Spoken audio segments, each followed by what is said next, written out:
வேளாண் அரங்கம்.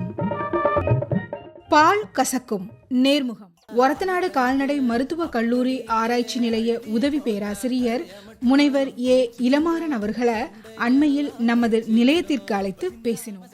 பால் அதனுடைய முக்கியத்துவம் இதை பற்றிலாம் சொல்லுங்களேன். பாலில் அறுசுவை அப்படின்னு சொல்லுவோம். அந்த அறுசுவையும் கலந்த ஒரே ஒரு உணவு பால் தான். இந்த பால் சத்தானது மட்டுமல்லாமல் பல கோடி மக்களோட விவசாயிகளோட வயிற்றில் பால் வார்க்கும் உணவாகவும் இருக்குது. சரிங்க சார். இப்போ இந்த பால் நம்ம சின்ன குழந்தையிலேருந்து வயதான முதியவர்கள் வரைக்குமே எல்லாருமே பருகக்கூடிய பால். இது எல்லாருமே பருகலாமா, இல்லை அதில் யாரெல்லாம் பருகக்கூடாதுன்னு இருக்கா?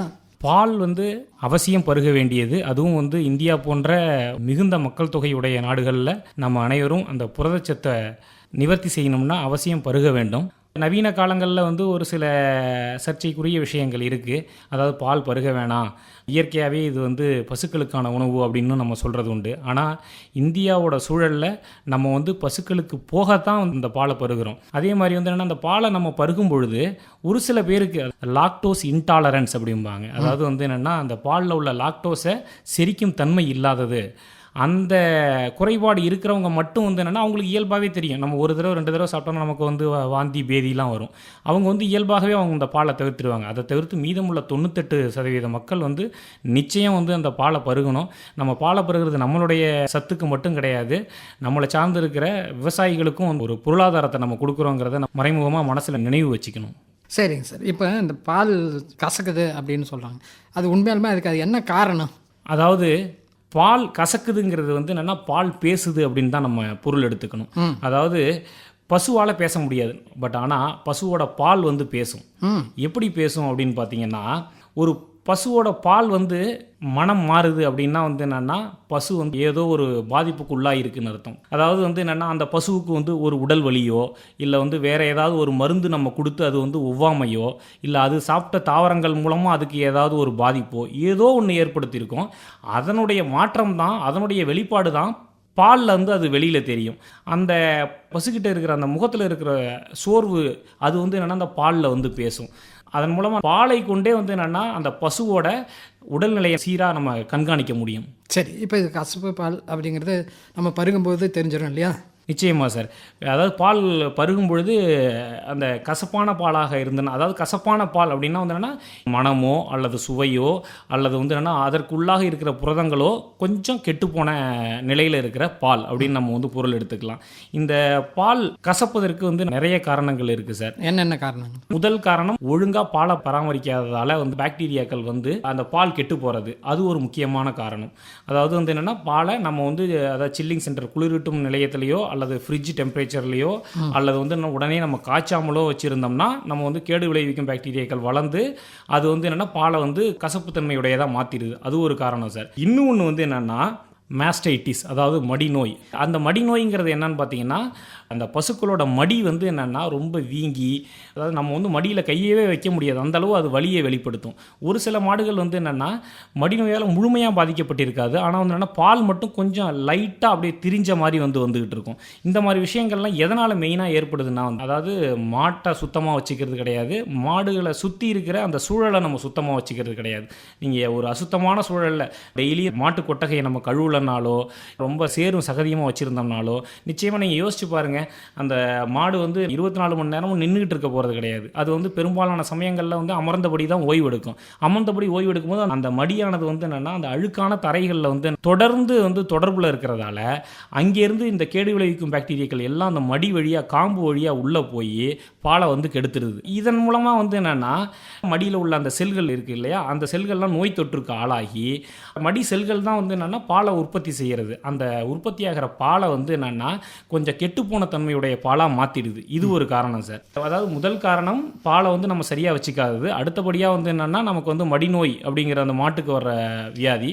இன்னொரு வியாதி என்னென்னா இந்த நவீன காலங்களில் நம்ம எல்லாருமே மாடு வளர்க்குற எல்லாருக்குமே தெரியும் மடிநோய்ங்கிறது வருதுங்கிறது தெரியும். அந்த மடிநோய்க்கு நம்ம உடனே என்னென்னா மருத்துவரை கொண்டோ இல்லை வேறு ஏதேனும் முறைகளிலோ ஊசிகள் நம்ம போடுறோம். பெரும்பாலும் என்னென்னா இப்போ பாக்டீரியாக்கள் தொற்றால் மடிநோய் ஏற்படுறதால என்னென்னா டாக்டர்ஸ் ஆன்டிபயாட்டிக்ஸ் அப்படிங்கிற அந்த எதிர் உயிர் மருந்தை பயன்படுத்துகிறாங்க. இந்த ஆன்டிபயாட்டிக் மருந்தை பயன்படுத்துறது உண்மையிலே அவசியமானதும் கூட. ஏன்னா அப்போ தான் உடனடியாக என்னென்னா அது போய் உடம்புல உள்ள பாக்டீரியாக்களை அழித்து அந்த மடியை திருப்பி மீட்டெடுக்கும்.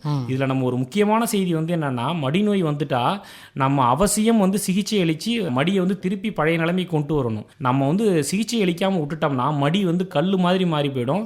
ஒரு தடவை மடி கல் மாதிரி மாறிடுச்சுன்னா அதுக்கப்புறம் வந்து என்னென்னா அந்த மாடே நமக்கு பயனில்லாதது தான். அதாவது மடி இல்லாத பசுக்கள் வந்து மழை இல்லாத மேகங்களுக்கு ஒப்பாகும்னு சொல்லுவாங்க. ஆனால் இந்த விஷயத்தில் வந்து என்னென்னா, ஆன்டிபயோட்டிக் மருந்து கொடுக்கறது நல்லது.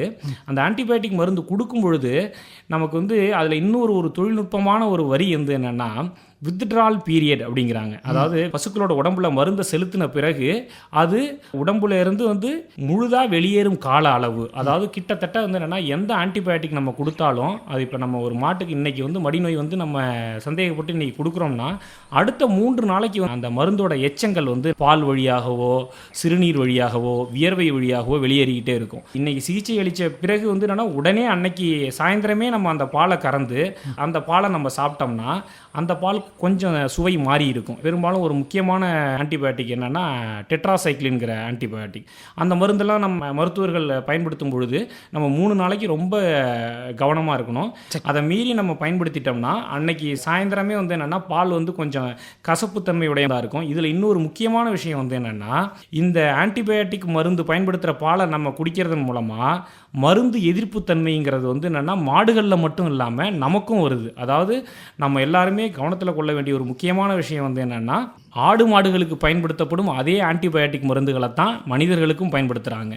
ஆடு மாடுகள் மூலமாக நம்ம ஆன்டிபயோட்டிக் மருந்துகளை வந்து முறையில்லாமல் பயன்படுத்தி அதன் மூலமாக அந்த ஆன்டிபயோட்டிக் மருந்துகளை நாம் எதிர்கொண்டால் நமக்கும் வந்து அந்த மருந்து எதிர்ப்பு தன்மை வந்துடும். நாளைக்கு வந்து என்னென்னா அதே மருந்துகளை நம்மளுடைய காய்ச்சலுக்கோ நம்மளுடைய ஜுரத்துக்கோ நம்ம பயன்படுத்த முயற்சித்தோம்னா அப்போ நமக்கு அந்த எதிர்ப்பு தன்மை வந்து நம்மளுடைய உடல்நிலை சரியில்லாமல் போயிடும். இது ஒரு முக்கியமான விஷயம். அதாவது ஆன்டிபயோட்டிக் மருந்து கொடுத்த உடனே நம்ம அந்த பாலை அடுத்த 3 நாளைக்கு குடிக்கக்கூடாது. சரி, அடுத்தது பார்த்தீங்கன்னா இப்போ மாடெல்லாம் வெளியில் மேய போகுது. இன்றைக்கெல்லாம் பார்த்தீங்கன்னா எங்கே பார்த்தாலும் அந்த பார்த்தினியம் செடி அந்த மாதிரியான நச்சு செடிகள்லாம் இருக்குது.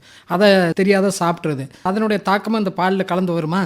நிச்சயமாக சார். அதாவது பால் கசப்பதற்கு இன்னொரு முக்கியமான விஷயம், அதாவது நம்மளை மாதிரி வந்து இந்த காவிரி டெல்டா பகுதிகளில் இருக்கிற விவசாயிகள் எதிர்கொள்கிற ஒரு முக்கியமான விஷயம் வந்து என்னென்னா, பார்த்தீனியம் செடி சாப்பிட்றதால பாலோட சுவை மாறுதல். அதாவது பார்த்தீனியம் மட்டும் கிடையாது, எருக்கு கூட. எருக்கு வந்து நமக்கு ஒரு பெரிய ஒரு பாதிப்பாக இருக்கிறது இல்லை. ரொம்ப வறண்ட பகுதிகளில் தான் எருக்கு இருக்கிறதால நம்ம அதை பற்றி கவலைப்பட தேவையில்லை. ஆனால் அந்த பார்த்தீனியம் செடி, அதாவது இது ஒரு கலை செடி, நம்ம எல்லாருக்குமே தெரியும். ஆனால் வந்து நம்ம அதை பெருசாக கண்டுக்க மாட்டோம். ஏன்னா அது ஒரு பச்சை கலரில் இருந்து அதனுடைய நுனியில் வந்து வெள்ளை கலரில் பூ இருக்கிறதால பார்க்குறதுக்கு கொஞ்சம் அழகாக தெரியும். ஆனால் வந்து என்னென்னா ஒரு மிகுந்த கவனத்தோடு அந்த செடிகள்கிட்ட இருக்கணும். பொதுவாக வந்து என்னென்னா மாடுகள் வந்து இந்த பச்சை கலர் செடி, வெள்ளை கலர் பூ இதெல்லாம் இருக்கிறதால மாடு வந்து அந்த செடிகளால் கவரப்பட்டு மற்ற புற்களை சாப்பிடும்போது இதையும் கொஞ்சம் கூட சாப்பிட ஆரம்பிக்கும். சில பசுக்கள் வந்து என்னென்னா இயல்பாக தவிர்த்திடும், சில பசுக்கள் வந்து விரும்பி உண்ணும்.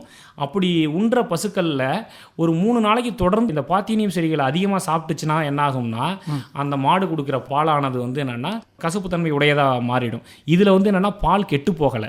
நம்ம இதுவரைக்கும் பேசின விஷயங்கள்லாம் கெட்டு போன பால். இதில் வந்து பால் கெட்டு போகலை. ஆனால் பார்த்தீனியம் செடியை சாப்பிட்டதால பார்த்தீனியத்தில் ஒரு நச்சு பொருள் இருக்குது சார், பார்த்தெனின் அப்படின்னு சொல்லி இருக்குது. அந்த பார்த்தெனின் நச்சு பொருள் வந்து என்னென்னா இயல்பாகவே கொஞ்சம் கசப்புத்தன்மை உடையது. அது வந்து பாலில் கலக்கிறதால ஒரு கசப்புத்தன்மையை உருவாக்கிட்டு இதை நம்ம கண்டே பிடிக்க முடியாது. நமக்கு வந்து இந்த பார்த்தீனியம் செடியை பற்றி முன்னறிவு இல்லைன்னா நம்ம வந்து எதனால் இந்த பால் கசக்குதுன்னே சொல்ல முடியாது. இந்த மாதிரி நம்ம கண்ணுக்கு படாத விஷயங்கள் வந்து நம்மளை சுற்றி இருக்கு. அதை வந்து மேம்போக்காக கொண்டு போகும்போது வந்து என்னன்னா விவசாயிகள் வந்து பாதிக்கப்படுறாங்க சார். இந்த மாதிரி விஷயங்கள்லாம் நம்ம கொஞ்சம் பாதுகாப்பாக இருக்கணும். சரி, அதுக்கெல்லாம் என்ன தீர்வு? இந்த கசப்புத்தன்மையிலிருந்து நீக்கிறதுக்கு ஏதாவது மருந்தோ வேற ஏதாவது முறைகளோ இருக்கா? அதாவது கசப்புத்தன்மைங்கிறது ஒரே காரணங்களால் ஏற்படுறதில்லை. ஒவ்வொரு சம்பவத்திற்கு ஏற்றாறு போல் நம்ம வந்து அதுக்கான சிகிச்சை முறைகளை அளிக்கணும். இப்போ வந்து கெட்டுப்போன பாலால் கசப்புத்தன்மை வருதுன்னா நம்ம பால் கெடாமல் பார்த்துக்கணும். அப்போ ஒழுங்கான குளிரூட்டும் பதனிடுதல் நிலையத்தில் நம்ம வைக்கணும். இல்லைனா உடனடியாக காய்ச்சி பாதுகாப்பாக வைக்கணும். ஒருவேளை வந்து மாஸ்டைட்டிஸ் மடிநோயால் வருதுன்னா வந்து என்னன்னா மடிநோய்க்கு முறையான சிகிச்சை அளிக்கணும். இல்லைனா மடிநோய் வராமல் வந்து சுத்தமாக சுகாதாரமாக நம்ம பாதுகாக்கணும். இல்லை இந்த ஆன்டிபயோட்டிக் மருந்துகளால் வருதுன்னா ஆன்டிபயோட்டிக் மருந்துகள் கொடுத்த அடுத்த 3 நாளைக்கு நம்ம வந்து என்னன்னா அந்த பாலை பருகக்கூடாது. இந்த பார்த்தீனியம் செடியால் வருது அப்படின்னா உடம்புலேருந்து அந்த பார்த்தீனியம் நச்சு பொருளை நீக்கணும்னா ஒழுங்காக வந்து உலர் தீவனம் கொடுக்கணும். அதாவது காஞ்ச வைக்கோல் வந்து கொடுக்கணும். இந்த இது வந்து எதுக்காகனா பார்த்தீனியம் செடியால் பால் கசந்ததுன்னா அப்படி உலர் தீவனம் கொடுத்தோம்னா வந்து என்னன்னா உடம்புல உள்ள நச்சு பொருள்கள் வந்து வயிற்றுலேருந்து அப்படியே ஒட்டிக்கிட்டு உறிஞ்சப்படாமல் வெளியில் வந்துடும் சார். சாணம் மூலமாக வெளியில் வந்துடும். அதற்கு அடுத்தபடியாக வந்து ஒருவேளை உறிஞ்சப்பட்டுருச்சு கல்லீரல் உறுப்பெல்லாம் அடைஞ்சிருச்சு அப்படின்னு சொன்னால் என்ன பண்ணணும்னா நம்ம கல்லீரல் பாதுகாப்பான், அதாவது லிவர் டானிக்லாம் மெடிக்கல்ஸில் இருக்குது சார். அதாவது அந்த கல்லீரலை வந்து நம்ம இயல்பு நிலைக்கு கொண்டு வந்துட்டோம்னாலே பாலோட தன்மை வந்து மாறிடும் சார். இந்த மாதிரி விஷயங்கள்ல ஒரே ஒரு விஷயம் வந்து என்னன்னா, பாத்தீனியன் செடியை சாப்பிடாம தடுக்கிறது தான் முக்கியம். சாப்பிட்டா வைக்கோலும் கல்லீரல் பாதுகாப்பு டானிக்கும் நம்ம அவசியம் கொடுக்கணும் சார். சரி, இப்போ நம்ம சமயங்களில் பாத்திரத்தை அவசரமாக கழுவுறோம், அந்த பாத்திரத்தில் இருக்கிற கிருமி பால் கறக்கிறதுனாலையும் கெட்டு போகிறதுக்கு வாய்ப்பு இருக்கா? நிச்சயமா சார். அதாவது வந்து என்னன்னா, பாத்திரங்களை நம்ம எப்படி சுத்தப்படுத்துகிறோம், இந்த டிட்டர்ஜென்ட்ஸ் அப்படிம்போம், அதாவது கிருமி நாசினி அது கொண்டு, அதாவது இப்போ என்னன்னா சோப்பு இந்த மாதிரி விஷயங்களெல்லாம் கொண்டு தான் நம்ம வந்து சுத்தப்படுத்துகிறோம். அப்படி சுத்தப்படுத்தும் போது வந்து என்னென்னா, நம்ம ஒழுங்காக வந்து முழுசாக தண்ணீர் விட்டு அலாசாமல் நம்ம வந்து அப்படியே காய வச்சிட்டோம்னா அந்த எஞ்சி இருக்கிற டிட்டர்ஜென்ட்ஸ், அதாவது வந்து என்னென்னா அந்த சோப்பு நுரைகள்லாம் வந்து என்னென்னா அதுலேயே ஒட்டி காஞ்சி போயிருக்கும் சார். அது கிட்டத்தட்ட ஒரு வேதிப்பொருள் தான். அந்த வேதிப்பொருள் வந்து இந்த பாலில் உள்ள ஒரு சத்து பொருள்களோட வினை புரியும் பொழுது அப்பவும் இந்த பாலானது வந்து கசப்புத்தன்மை உடையதாக இருக்கிறதுக்கு வாய்ப்பு இருக்குது சார். இது ஒரு முக்கியமான காரணம். அதாவது பாத்திரங்களை சுத்தமாக வச்சுக்கணும், அரைகுறையாக சுத்தப்படுத்தின பாத்திரங்களை பால் சேகரிக்க பயன்படுத்தக்கூடாது சார். சரி, அடுத்தது பார்த்திங்கன்னா, சில பெரிய பண்ணையெல்லாம் அந்த கருவியை வச்சு பால் கறக்குறாங்க. இப்போ அந்த கருவி சரியாக பராமரிக்கல, இல்லை அது மாதிரி இல்லைன்னா அதுலேயும் கட்டுறதுக்கு வாய்ப்பு இருக்கா? இதே விஷயம் தான் சார். ஒரு 10 மாடுகளுக்கு மேலே இருக்குதுன்னா, இப்போ விவசாயிகள் எல்லாமே வந்து என்னென்னா ஒரே தொழிலை பார்க்குறதில்ல, பல தொழில்களை பார்க்குறதால 10 மாடுக்கும் வந்து என்னென்னா அவங்க பால் கறக்காததால் வந்து என்னென்னா இந்த பால் கறக்கும் இயந்திரங்களை வாங்கி வச்சுருக்காங்க. அதில் ஒரு முக்கியமான விஷயம் வந்து என்னென்னா, இந்த பால் கறக்கும் இயந்திரங்கள் வந்து என்னென்னா ஒரே இயந்திரத்தை தான் 10 மாடுகளுக்கும் பயன்படுத்துகிறோம். ஒரு தடவை பால் கறக்கிறதுக்கு நம்ம ஆரம்பித்தோம்னா முதல் மாடு முடிக்கிறோம், 2வது மாடு முடிக்கிறோம், 3வது மாடு முடிக்கிறோம்னு வரிசையாக நம்ம பயன்படுத்துகிறோம். அப்படி பயன்படுத்தும் பொழுது ஏதோ ஒரு மாட்டுக்கு வந்து மடிநோய் இருந்ததுன்னா நம்ம ஒழுங்காக சுத்தப்படுத்தாமல் வந்து என்னன்னா அடுத்த மாட்டுக்கு பயன்படுத்தினோம்னா அந்த இயந்திரத்தின் மூலமாக ஒரு மாட்டுக்கு இருக்கிற மடிநோய் வந்து இன்னொரு மாட்டுக்கும் பரவுவதற்கான வாய்ப்புகள் இருக்குது. அதே மாதிரி பால் கறக்கும் இயந்திரத்தையே நம்ம சோப்பு கொண்டுலாம் நம்ம கழுவுறோம்ல, அதில் உள்ள மருந்து எஞ்சிய பொருள்கள் இருக்குது இல்லைங்களா, அது மூலமாகவும் பாலோட தன்மை வந்து பாதிக்கப்படுறதுக்கான வாய்ப்புகள் இருக்குது சார். அதனால் பால் கறக்கும் இயந்திரம் பயன்படுத்தும் பொழுது 2 காரணங்களை ஞாபகம் வச்சுக்கணும். ஒரு மாட்டுக்கு பால் கறந்த பிறகு வந்து அந்த கருவியை சுத்தப்படுத்திட்டு தான் அடுத்த மாட்டுக்கு கொண்டுட்டு போனோம். அப்படி சுத்தப்படுத்தும் பொழுது வந்து என்னன்னா, நம்ம ஒருவேளை இந்த டிட்டர்ஜென்ட்ஸ் சோப்பு மாதிரி உள்ள பொருட்களெல்லாம் நம்ம பயன்படுத்தினோம்னா அதையும் வந்து என்னன்னா நல்லா தண்ணீர் விட்டு அலாசிட்டு தான் நம்ம வந்து அடுத்த மாட்டுக்கு கொண்டுட்டு போகணும் சார். ஒரு பால் கெட்டு போயிருக்கா இல்லையா அப்படிங்கிறத கண்டுபிடிக்கிறதுக்கு வந்து கலிஃபோர்னியா மாஸ்டைட்டிஸ் டெஸ்ட் அப்படின்னு ஒன்று இருக்குது சார். அதாவது வந்து ஒரு மருந்தை வந்து தயாரிச்சிருக்காங்க. அந்த மருந்தை பாலில் மிக்ஸ் பண்ணோம்னா பால் நல்லா இருக்கா கெட்டு இருக்கா அப்படின்னு கண்டுபிடிக்கக்கூடிய ஒரு டெஸ்ட் இருக்குது சார். இதை நாங்கள் செயல்படுத்துறதுக்கு எவ்வளவோ போராடிக்கிட்டு இருந்தோம் சார். அது வந்து ஒரு வெற்றியே அடையல. ஆனால் இப்போ சமீப காலமாக சர்ஃப் எக்ஸல் சோதனை அப்படின்னு நம்ம அறிவியலாளர்கள்லாம் கண்டுபிடிச்சிருக்காங்க சார். சர்ஃப் எக்ஸல் பவுடர் இருக்குது இல்லைங்களா சார், துணி பவுடரு.